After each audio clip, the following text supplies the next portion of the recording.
이 부분에서 4장 8절은 이 디모데후서의 본론이라고 할 수 있는 부분입니다. 바울은 젊은 사역자인 디모데에게 격려와 훈계는 물론 건전하지 못한 신앙의 침투로부터 교회를 지킬 것을 당부하는 내용으로 이어지고 있습니다. 먼저 2장에서는 복음을 전하는 자로서의 임무를 가르치고, 다음에 3장에서는 말세적인 위기에 신앙적으로 어떻게 대처할 것인가를 말합니다. 그리고 4장 1절에서 8절에서는 자신의 유언 같은 고백과 간증과 함께 역시 말씀을 전하는 자로서의 책임을 다할 것을 당부하고 있습니다. 본론 중에도 중심이라고 할 수 있는 오늘 말씀에서는 하늘의 병사로서 충성된 군인으로 섬길 것을 당부하고, 복음을 주신 우리 주 예수 그리스도와 고난과 기쁨을 함께 나누는 삶을 권면하는 내용도 8절에서 13절에 다음 시간에 보게 되겠습니다. 충성되고 선한 일꾼으로 섬길 것을 당부하면서도 거짓된 일꾼들에 대한 경계도 함께 주는 내용은 14절에서 26절까지 볼 수 있습니다. 역시 하나님의 사역자나 일꾼은 물론 천국의 백성들은 신뢰를 잃지 않아야 하고 또 부지런해야 할 것을 비유로 우리에게 당부하는 교훈이기도 합니다. 우리나라의 젊은 청년들의 징병제도에서도 흔히 이해할 수 있는 하나님의 군사로 소집된 하늘의 군인으로서의 자기 생활을 마음대로 할 수 없고 징집한 국가를 위해서 순종해야 하는 것을 적절히 비유한 그런 교훈입니다. 그와 함께 경계하는 자로 비유될 때는 철저하게 법대로 경기를 감당하지 않으면 승리를 얻었다고 해도 그 영광을 박탈당할 수 있다는 경계도 덧붙이면서 인내를 필요로 하는 농부로서의 수고도 역시 하나님 나라의 일꾼으로 백성으로 감당해야 함을 증거하고 있습니다. 어쨌거나 이 세 가지의 역할 모두 대단히 중요하고 하나님의 백성들의 일꾼의 자세로서도 중요한 비유가 되겠습니다. 첫 번째로는 1절에서 2절 말씀을 봅니다. 첫 번째 내용은 은혜의 가운데서 강하라는 겁니다. 중요한 말씀입니다. 하나님의 일꾼된 백성들에게 이보다 적절하고 중요한 확인은 없을 겁니다. 또 가장 효과적인 진리 증거는 그 진리를 받아들일 수 있는 충성된 자라야 효과를 볼 수 있고 감당할 수 있을 겁니다.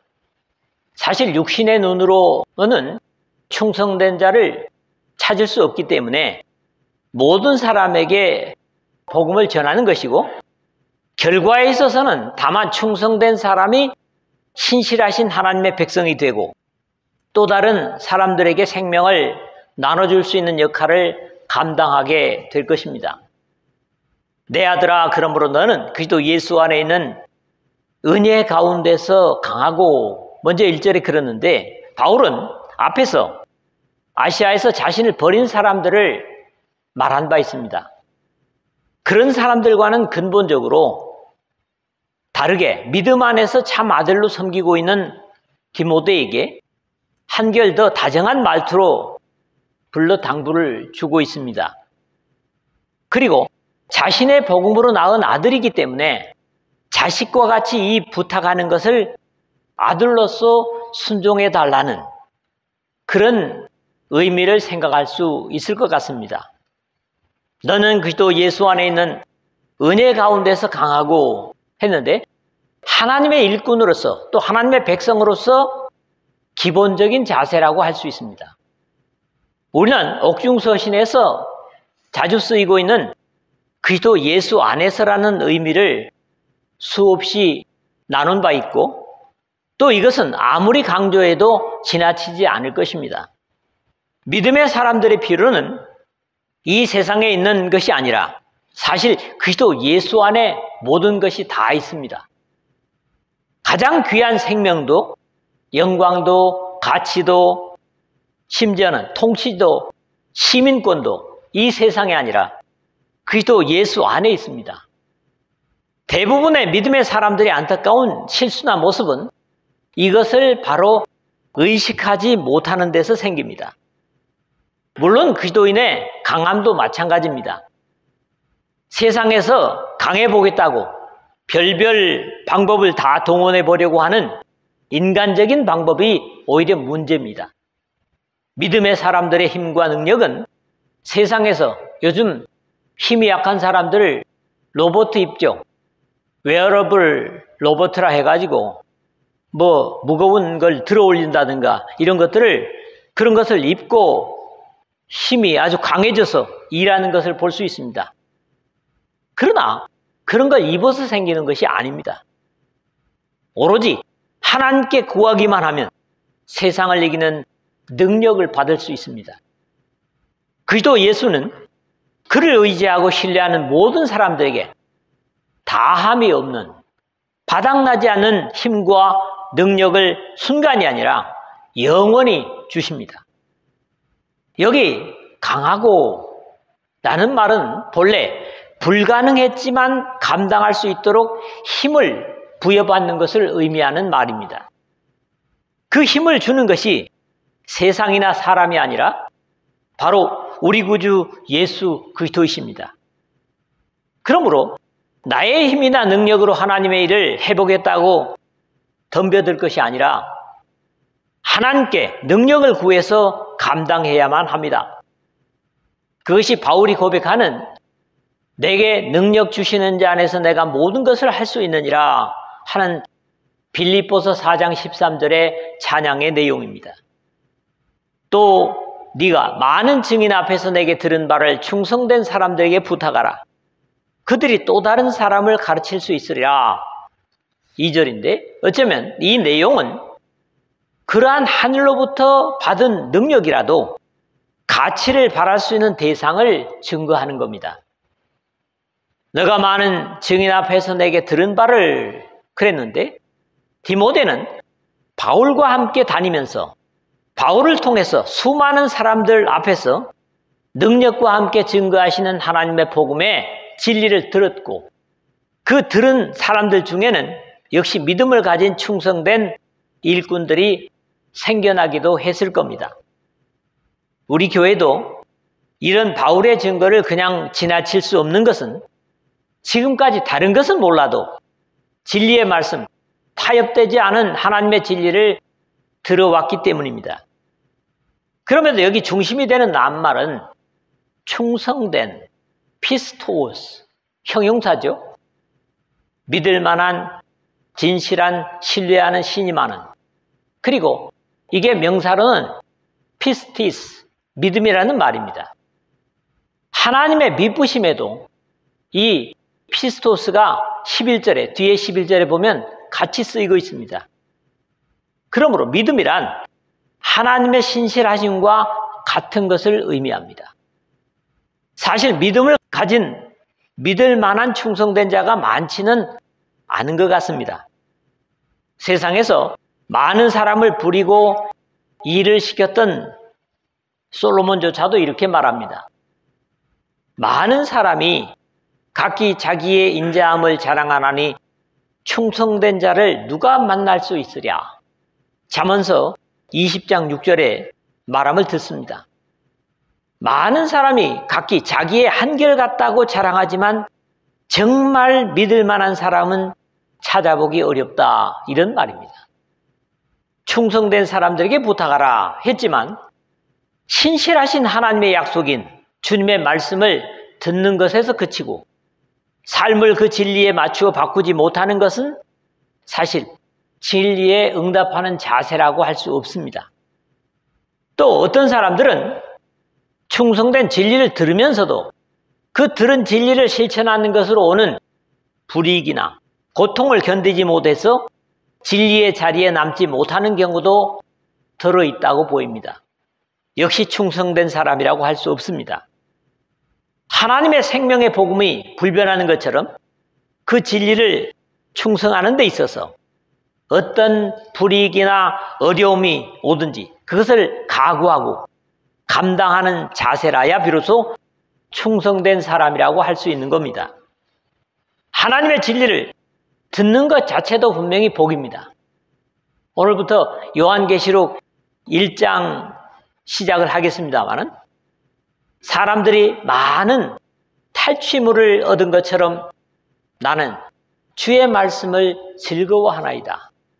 시편 119편 162절입니다. 내가 주의 말씀을 얻어먹었사오니 주의 말씀은 내게 기쁨과 내 마음에 즐거움이오나. 예레미야서 15장 16절 하반절의 말씀이죠. 그러나 그 말씀을 듣는 즐거움처럼 기꺼이 순종하려 하지 않는다면 결과에 있어서는 충성된 사람이 되지 못하는 겁니다. 이런 아쉬움은 언제나 남습니다.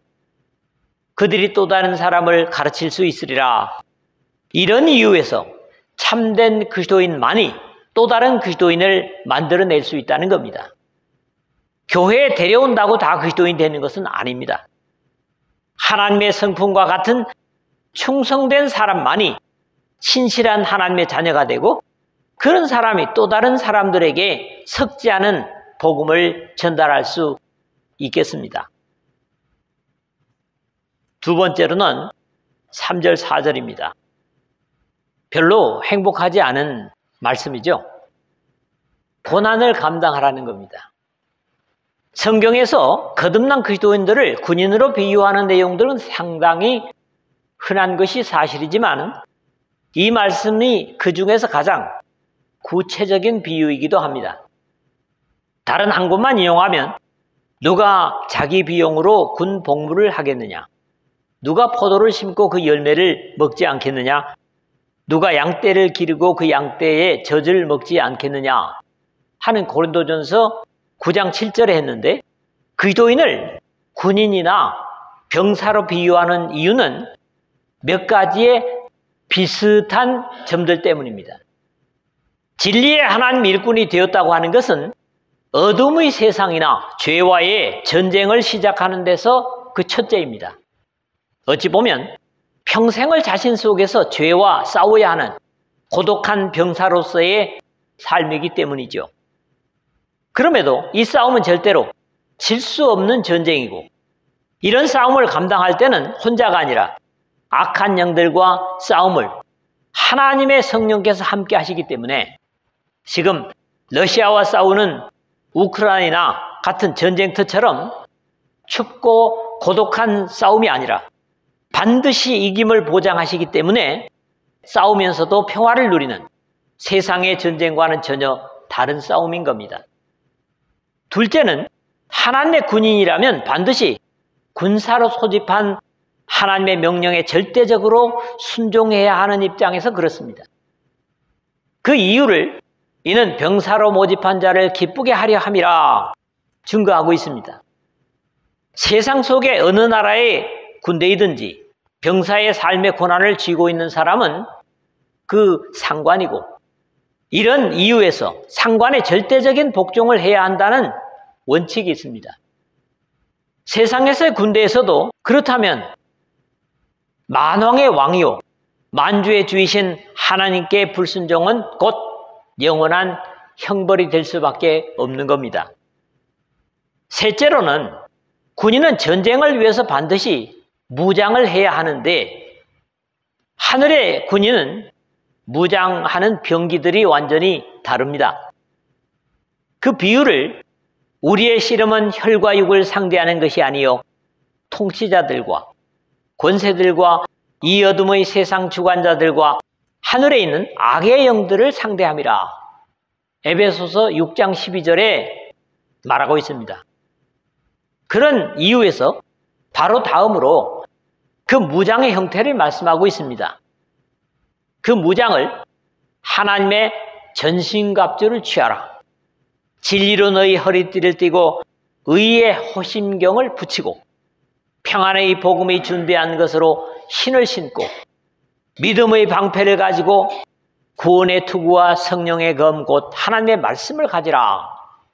13절에서 17절에 했습니다.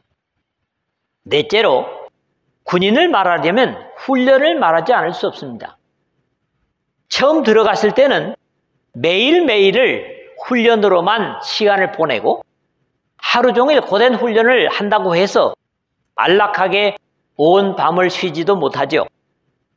교대로 2시간씩 졸리는 눈을 비비면서 동초나 보초를 서야 하는 것도 군인의 고달픈 훈련 중에 겪어야 하는 힘겨움입니다. 이 역시 우리 영적인 훈련에서도 다르지 않은 부분인데, 그럼에도 불구하고 신앙생활하는 그리스도인들은 훈련을 잊어버린 것처럼 생활하는 사람들이 대부분입니다. 우리가 영적인 훈련을 군인처럼 반드시 해야 되는데 말이죠. 훈련 때는 외워야 할 수칙들도 얼마나 많은지 몰라요. 그리고 그 수칙들을 외우지 못하면 어때요? 역시 얼차례를 당하는 것이 사실입니다. 오늘 3절에 너는 그리스도 예수의 좋은 병사로 나와 함께 고난을 받으라 했는데, 군대 생활을 하는 것이 대부분의 중년 남자들이 과거 군대 무용담을 모이면 이야기하면서 행복해합니다. 사실에 있어서 과거 군대 얘기를 할 때는 더러 부풀리기도 하는 것 같습니다. 계속되는 훈련에 절도 있는 제시훈련, 그러면서도 전체의 대열에서 이탈돼서는 안 되는 이 모든 고난은 육신적으로 분명히 고난이고 신앙적으로 생각할 때도 별로 다르지 않은 의미를 갖습니다. 구원에 있어서 1대1이면서도 교회 공동체와 하나여야 하는 영적인 군인들이기 때문에 그렇습니다. 병사로 복무하는 자는 자기 생활에 얽매이는 자가 하나도 없나니 이는 병사로 모집한 자를 기쁘게 하려 함이라 4절에 그랬는데, 이것은 어쩌면 병사의 삶을 그대로 묘사한 것으로 지나치지 않은 비유 같습니다. 병사로 복무하는 자는 자기 생활에 얽매이는 자가 하나도 없나니, 요즘은요 군대 가도 개인 휴대전화까지 가지고 생활할 수 있다고 들었습니다. 그러나 본래 군대라고 하는 것은 사생활이 있을 수 없고 오로지 위에서 하다라는 명령에만 절대 복종해야 하는 것입니다. 그러니까 하나님의 백성에게도 같은 거예요. 특히 군인 정신이라는 것이 애국을 고취시키고 극한 상황에서는 목숨을 바쳐서 국가를 지켜야 한다는 충성심을 요구하는 정신훈련을 자주 받습니다. 군대에 입영한 사람이 나 일 좀 보고 올게요 라는 일은 꿈도 꿀 수 없는 집단에 충실해야 하는 삶입니다. 자기 육신에 사사로운 일이 절대로 허용되지 않습니다. 오로지 자신의 움직임이 국가와 상관의 명령에 따를 뿐이기 때문에 이는 병사로 모집한 자를 기쁘게 하려 함이라 하는 사실을 확인시키고 있습니다. 우리를 하늘의 군사로 소집하신 우리의 최고 사령관이신 예수 그리스도를 기쁘게 하는 일이야말로 그리스도인들에게 있어서 유일한 과제가 되어야 한다는 데서 이런 당부를 확인시키는 겁니다. 또 한 가지 짚고 넘어가야 하는 것은 오늘 이 세상의 군대가 느슨해졌기 때문에 하나님의 병사로서도 그럴 것이라고 지레 짐작해서는 안 됩니다. 왜냐하면 하나님의 법칙은 어떤 경우에도 바뀔 수 없기 때문입니다. 덧붙여야 하는 또 하나는 군대는 군기라는 것이 있기 마련입니다. 요즘 군대는 군기가 있는지 모르겠어요. 바짝 훈련받고 나면 어디든지 딱 건드리기만 해도 일병 아무개 다 그러잖아요. 이게 다 군기거든요. 군대의 통솔은 이 군기에 의해서 이루어집니다. 천국의 병사로서의 군기는 과연 무엇일까 생각하게 되는데, 억지 같지만 우리 예수 그리스도의 재림에 대한 긴장감이라고 해도 되지 않을까 이해를 합니다. 마치 바짝 긴장해 있는 군대의 보초병처럼 앞에 어떤 상황이 벌어질지를 예의주시하는 이것이 해제된다면 자신의 믿음의 진지는 정복되고 말 것입니다. 우리도 그런 영적인 군기를 가져야 할 것입니다. 세 번째는 5절에서 7절입니다. 법을 지키고 수고하라는 것이 세 번째입니다. 오늘 메시지의 마지막에서는 우리 그리스도인으로서 자세를 경계하는 운동선수와 오직 열매를 위하여 수고하는 농부로 비유하고 있습니다. 운동선수로서 중요한 것은 정해진 법대로 경기를 치르기 위해 훈련하고 상을 기대하는 것과 농부의 비유는 역시 수고와 인내의 기다림을 생각할 수 있지만은 이러한 것을 감당함에 있어서도 스스로의 노력보다 중요한 것은 하나님께서 감당할 수 있도록 지혜와 힘을 주시라는 언약의 확인입니다. 수고하는 농부가 곡식을 먼저 받는 것이 마땅하니라 6절에 먼저 그랬는데 성경에서는 군인의 비유지지 않게 농부로서도 비유가 굉장히 흔하죠. 우리 주 예수 그리스도의 천국의 첫째 비유가 바로 씨가 뿌려지는 4가지의 밭의 비유에서부터 시작합니다. 그리고 그러므로 형제들아 주께서 강림하시기까지 길이 참으라. 보라 농부가 땅에서 나는 귀한 열매를 바라고 길이 참아 이른 비와 늦은 비를 기다리나니 라는 야고보서 5장 7절에 그리스도인의 인내를 강조하는 야고보의 비유에 이르기까지 자주자주 등장됩니다. 그럼에도 앞에서 비유된 병사의 비유와 이 농부의 비유가 연관성을 갖기 어렵다고 주장하는 그런 사람들도 있습니다. 그렇지만 앞에서 자신을 병사로 소집한 하나님을 절대 순종하고 기쁘게 해야 한다면 하나님께서 주시는 그러한 삶의 보장을 당연히 주실 것이라는 내용에서 문제가 되지 않을 것 같고 또 다른 측면에서는 바울이 비용을 받지 않고 자비량 전도를 한 것을 그의 믿음의 아들인 디모데조차도 본받지 않았겠는가 하는 예상으로 디모데 역시 교회에서는 주는 것을 거절했을 것이라는 이해로 바울 자신이 이제는 세상을 떠나야 되는 입장에서 그렇게까지 하지 말 것을 권면하는 내용이라는 이해도 있는데 이런 내용과 조화되는 말씀을 고린도전서 9장 9절에서 14절에서 볼 수 있습니다. 9절과 그리고 13절, 14절만 인용을 하면 모세의 율법에 곡식을 밟았다는 소에게 망을 씌우지 말라 기록하였으니 하나님께서 어찌 소들을 위하여 염려하심이냐 9절이고요. 성전의 일을 하는 이들은 성전에서 나는 것을 먹으며 제단에서 섬기는 이들은 제단과 함께 나누는 것을 너희가 알지 못하느냐. 이와 같이 주께서도 복음 전하는 자들이 복음으로 말미암아 살리라 명하셨느니라 한 것입니다. 물론 디모데 개인에게 있어서는 하나님께서 헌신하고 수고하는 그에게 내가 너희에게 이르노니 이와 같이 죄인 한 사람이 회개하면 하나님의 사자들 앞에 기쁨이 되느니라. 누가복음 15장 10절에 하신 것처럼 그 사람이 천국에서 기쁨이 되는 것은 물론이겠지만 먼저 그 사람을 회개시킨 디모데에게 기쁨을 주시는 것이라는 이해도 우리가 생각해 볼 수 있습니다.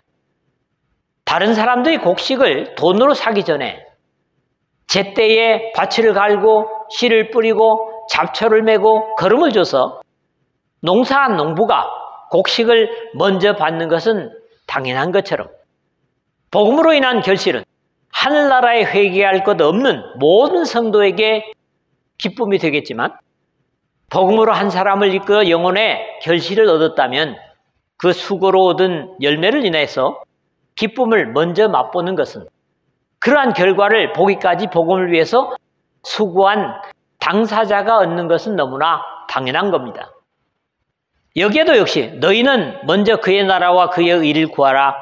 그리하면 이 모든 것을 너희에게 더하시리라고 하는 마태복음 6장 33절의 말씀에 적용이 가능할 것입니다. 내가 말하는 것을 생각해 보라. 주께서 범사에 너에게 총명을 주시리라. 7절인데 이제 세 가지의 비유를 통한 복음의 사역자로서의 자세를 당부하였지만 이러한 가르침이 오해되지 않기 위하여 하나님의 지혜가 필요하고 이것이 바울 자신을 위한 것이거나 또는 인간적인 것을 위한 것이 아니기 때문에 반드시 하나님께서 이해에 이르는 총명을 주실 것이라는 확신입니다. 본래 비유를 통한 말씀이 이해를 할 수 있는 사람에게는 보다 깊은 이해가 가능하겠지만 이해할 수 없는 대상에게는 오히려 오해를 불러일으킬 수 있기 때문에 조심스러울 수 있다는 데서 그렇습니다. 내가 말하는 것을 생각해보라. 주께서 범사에 너에게 총명을 주시리라 하는 확인은 디모데로 하여금 바울의 가르침을 더 깊이 이해할 수 있도록 너희 중에 누구든지 지혜가 부족하거든 모든 사람에게 구히 주시고 꾸짖지 아니하시는 하나님께 구하라. 그리하면 주시리라 하는 야고보서 1장 5절에 야고보를 통한 의중도 포함되어 있는 것으로 생각해보라는 권면에서 이해할 수 있겠습니다. 오늘은 한마디로 정리를 하겠습니다. 군인과 같이 자신을 부르신 이를 기쁘시게 하는 것이 우리 그리스도인입니다. 경기자와 같이 주어진 규칙이나 법에 충실해야 되는 것이 운동선수로서 또 운동선수와 같은 우리 그리스도인의 삶의 자세입니다. 농부와 같이 수고하며 다시 오심을 기다리는 인내가 필요한 것이 우리 그리스도인입니다. 이 세 가지 비유 속에 여러분들이 부끄러움이 없이 충성하고 또 하나님을 신실한 하나님이라고 하는 것처럼 여러분의 믿음도 그 하나님의 신실하심에 버금가는 믿음으로 살아서 모두가 영광을 차지할 수 있도록 주께서 복 주시